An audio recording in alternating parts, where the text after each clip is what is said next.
Cette semaine, nous allons prendre le temps de partager, non pas sur l'Évangile, mais sur la seconde lecture de ce dimanche, extrait de la lettre de saint Paul aux Philippiens. Elle n'est pas forcément très simple à aborder, saint Paul utilisant un langage plutôt élaboré pour parler d'aspects essentiels de la théologie du mystère du Christ. Et ceci en quelques courtes lignes. J'espère arriver à rendre cela le plus audible possible pour ceux qui seraient habituellement réfractaires à ce style littéraire de discours. Le Christ Jésus, ayant la condition de Dieu, ne retint pas jalousement le rang qu'il égalait à Dieu. Mais il s'est anéanti, prenant la condition de serviteur, devenu semblable aux hommes. Reconnu homme à son aspect, il s'est abaissé, devenant obéissant jusqu'à la mort et la mort de la croix. C'est pourquoi Dieu l'a exalté. Il l'a doté du nom qui est au-dessus de tout nom, afin qu'au nom de Jésus, tout genou fléchisse au ciel, sur terre et aux enfers, et que toute langue proclame « Jésus-Christ est Seigneur » à la gloire de Dieu le Père. Paul nous rappelle ici, dans ce qu'on a coutume d'appeler l'hymne aux Philippiens, le cœur de la foi chrétienne, l'incarnation du Fils de Dieu, sa mort, sa résurrection et son ascension. C'est d'une certaine manière une forme de kérygme, c'est-à-dire une proclamation solennelle de la vérité centrale de la foi. Le Nouveau Testament contient plusieurs fois des formulations du kérygme, comme celle des Actes des Apôtres, qui se fait sur le mode de la relecture de l'histoire juive et du témoignage des apôtres. Ici, Paul en donne une version plus orientée selon le point de vue de Dieu.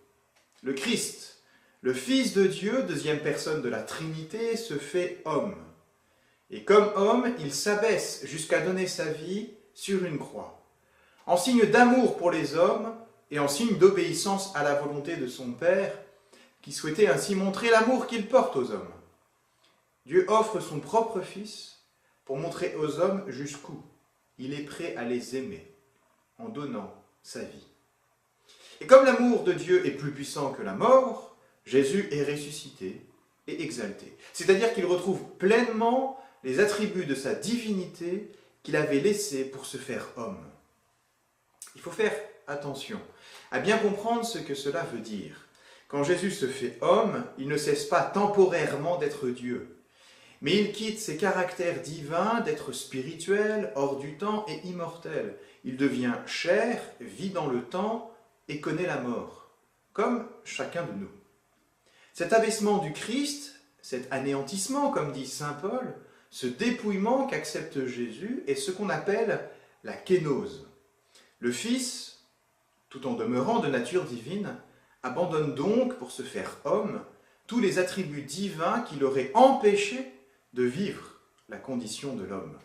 Pour essayer d'appréhender cette double nature du Christ, à la fois homme et Dieu, rappelons-nous que le seul élément qu'il n'a pas partagé avec nous, c'est le péché. Même s'il a pris sur lui nos péchés, Jésus reste étranger à ce mal qui frappe l'homme par le manque d'amour qu'il est capable d'expérimenter. Jésus reste Dieu et donc ne peut pas pécher parce qu'il ne peut manquer de cet amour qui est la nature même de Dieu. Par contre, en tant qu'homme, il peut mourir. Jésus accepte la mort, la partage avec nous. Mais il n'était pas possible qu'elle le retienne en son pouvoir. Le Christ est exalté, il vit l'ascension. Il retourne au ciel à la droite de son Père et il retrouve le nom qui est au-dessus de tout nom, c'est-à-dire le nom de Dieu lui-même. Je vais m'arrêter là sur ce développement sur l'hymne aux Philippiens, en espérant avoir été le plus clair possible et vous demandant pardon si ce n'est pas le cas. Les mots ne sont pas simples à manier pour parler d'un si grand mystère. Je vais m'arrêter là parce que je voudrais revenir sur la première partie du texte. En effet, je ne vous ai présenté que la deuxième partie, l'hymne aux Philippiens.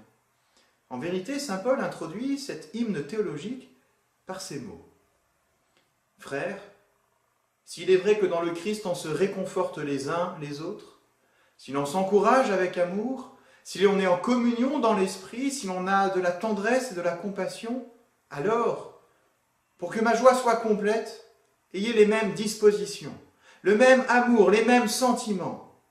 Recherchez l'unité. Ne soyez jamais intrigants ni vaniteux, mais ayez assez d'humilité pour estimer les autres supérieurs à vous-même. Que chacun de vous ne soit pas préoccupé de ses propres intérêts. Pensez aussi à ceux des autres. Ayez en vous les dispositions qui sont dans le Christ Jésus. Et alors commence l'hymne aux Philippiens. Juste avant de développer sa théologie sur le Christ, Paul exhorte la communauté à vivre en frères, qui se réconfortent et s'encouragent dans l'amour, qui vivent en cherchant l'unité, qui évitent tout orgueil, intrigue et égoïsme.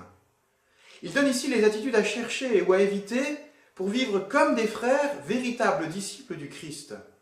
Il propose ici une morale des relations dans la communauté et il en donne le fondement. Ayez en vous les dispositions qui sont dans le Christ Jésus. La morale chrétienne n'invite pas à faire ceci ou cela pour obéir à une norme, ou simplement parce que c'est mieux pour tout le monde. C'est pour avoir en soi les dispositions qui sont dans le Christ, pour imiter ces dispositions du Christ. Dispositions explicitées donc dans l'hymne aux Philippiens. Disposition d'un amour qui entraîne l'abaissement de soi-même pour entrer dans la gloire de la vérité divine. Par exemple, ayez assez d'humilité pour estimer les autres supérieurs à vous-même. N'est-ce pas ce qu'a fait le Christ? N'a-t-il pas estimé que nos vies étaient supérieures à la sienne, acceptant de mourir pour nous sauver? Avoir assez d'humilité pour estimer les autres supérieurs à soi-même, cela ne veut pas dire qu'ils le sont. Parce que fondamentalement, la vie du Christ, parfaite, est supérieure à la nôtre.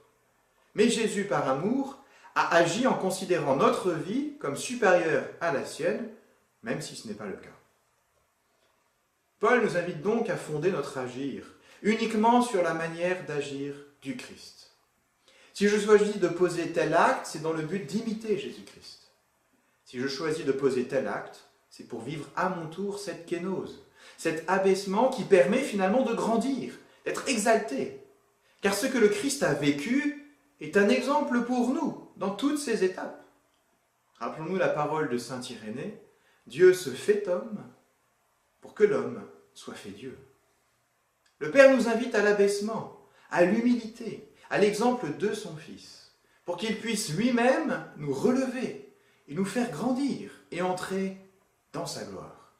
La gloire de Dieu, c'est l'homme vivant, vivant de la vie qu'il lui a lui-même donnée.